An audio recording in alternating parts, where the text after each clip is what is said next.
حضرت حود علیہ السلام کا ذکر قرآن شریف میں بار بار آتا ہے۔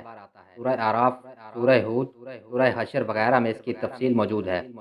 حضرت نوح علیہ السلام کی اولاد مدتوں تک دنیا میں بسی اور آہستہ آہستہ پھر خدا تعالیٰ کو بھول گئی۔ شیطان نے پھر ان کو بہکا کر بتوں کی پوجا پر لگا دیا۔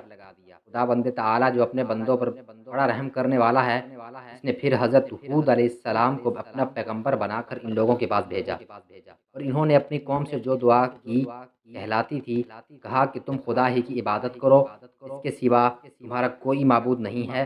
میں تم سے اس باز و نصیحت کے بدلے کوئی مزدوری یا اجرت نہیں مانگتا، مجھے اس کا بدلہ تو وہ دے گا جس نے مجھے پیدا کیا ہے۔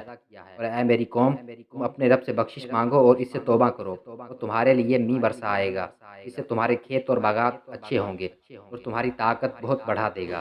وہ بولے کہ اے ہود، ہم تمہارے کہنے سے اپنے بتوں کو نہیں چھوڑ سکتے، تم کوئی نشانی دکھاؤ، ہم تو یہ سمجھتے ہیں کہ ہمارے بتوں میں سے کسی نے تم پر آسیب کر دیا ہے اور تم دیوانے ہو گئے ہو۔ حضرت حود علیہ السلام نے کہا، تم سب مل کر میرے لیے جو تدبیر کرنی چاہو کر لو، اور مجھے مہلت بھی نہ دو۔ میں خدا پر بھروسہ رکھتا ہوں جو میرا اور تمہارا پروردگار ہے۔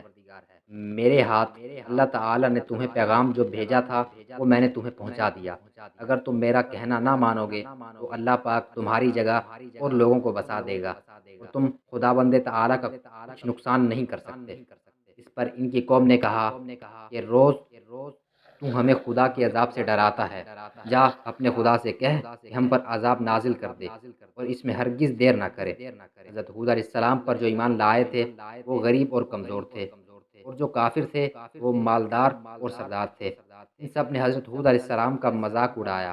آسمان پر ایک بادل نمودار ہوا جسے دیکھ کر یہ سمجھے کہ بارش ہونے والی ہے۔ حضرت حود علیہ السلام کو اللہ نے بتا دیا تھا کہ یہ عذاب ہے، چنانچہ وہ ایماندار لوگوں کو لے کر بستی سے باہر چلے گئے۔ اس بادل کے بعد آندھی آئی جو 8 دن اور 7 رات تک متواتر چلتی رہی، یہاں تک کہ سب کافر مر گئے اور نیست و نابود ہو گئے۔ اس طرح ایک بار پھر اللہ تعالیٰ کی زمین کافروں اور مشرکوں سے خالی ہو گئی۔